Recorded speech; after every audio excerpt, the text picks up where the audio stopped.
Live video isn't something new, but for some reason, it's still terrifying. Or maybe you've done it already and you really just don't know where to start. Or maybe you're not getting the engagement that you want. But in this video, I'm going to be talking about 7 mistakes that you may be making and how to fix them.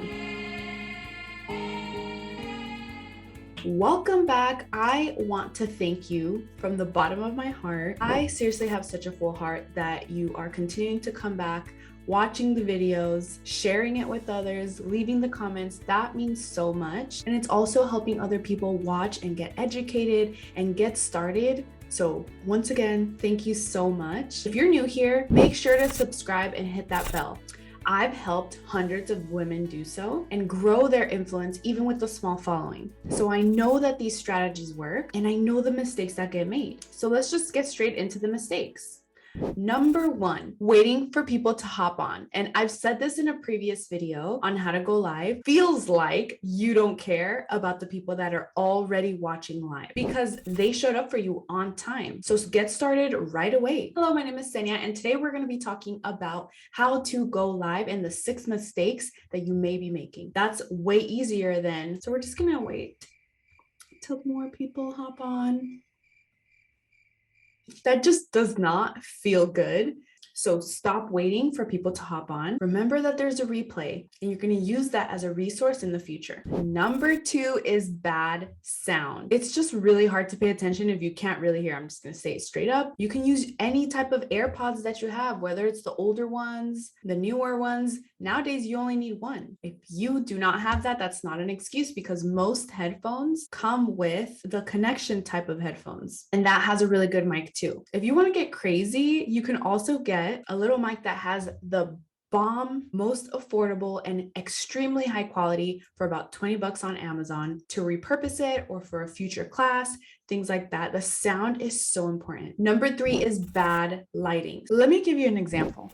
Wanted to give you a super quick tip about lighting and why it's important to be in front of a window or have really good lighting. Like, for example, one of these. As you can see, I'm right in front of my window and the lighting is so much better right here. It just doesn't even look the same. You'll still get the video, but it's just so different. So just go in front of a window.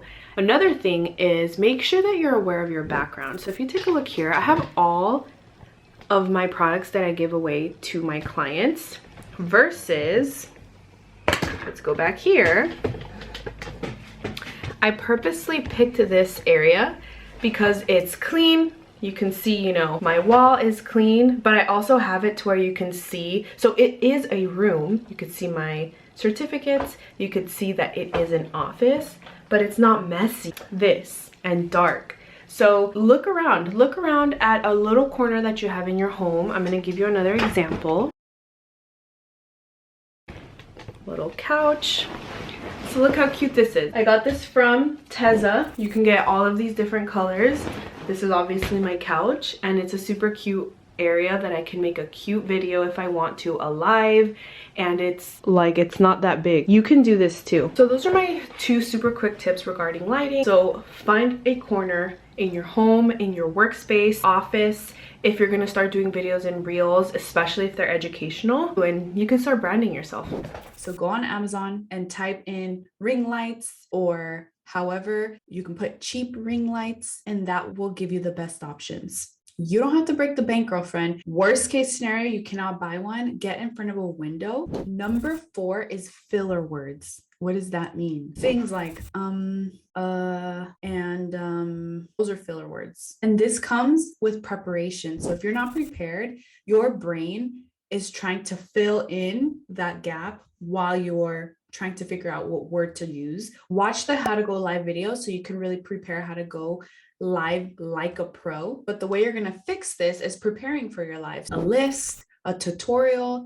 No, if you just press live, you're not prepared. Another tip is pausing. Instead of saying so, you're going to pause, let your brain rewire, and continue speaking. For example, in this video, I'm going to be talking about live video versus in this video, I'm going to be talking about live video and what mistakes you are making. Do you see the difference? So instead of saying and but, I just pause, so I can quickly get my thoughts together.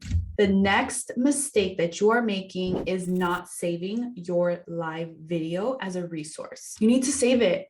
Use it as a resource because your time is so valuable. You have to think about these videos as a resource for the future. And that's exactly what you prepare with bullet points so you can repurpose it perhaps for a future reel or post. Tell me in the chat if that's something that you are interested in, knowing how to repurpose one piece of content. Number 6 is overthinking.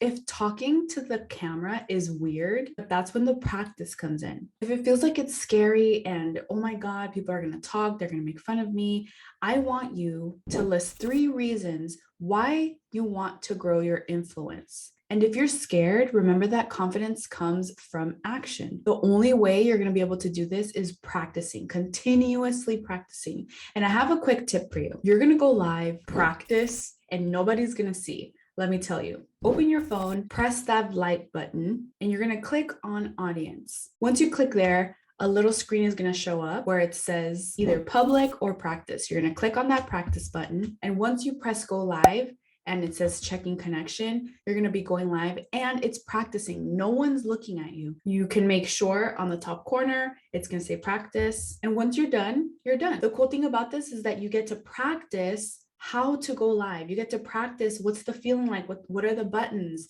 what does it look like when I go live. And once you're done, you press end, you can delete the video, you can actually go live. Like I said, remember that confidence comes with practice. And I wanted to show you how one of my very good friends is now a live pro. She never used to like going live, to the point where she was just super nervous. And sometimes she schedules him for her business, and sometimes she just press go live because she's been able to build that friendship with her audience. I have a worksheet for you. You can go live confidently as soon as tomorrow. And you haven't watched the how to go live video, make sure you do that. And don't forget to subscribe so you do not miss the next video on this live series. Talk to you soon.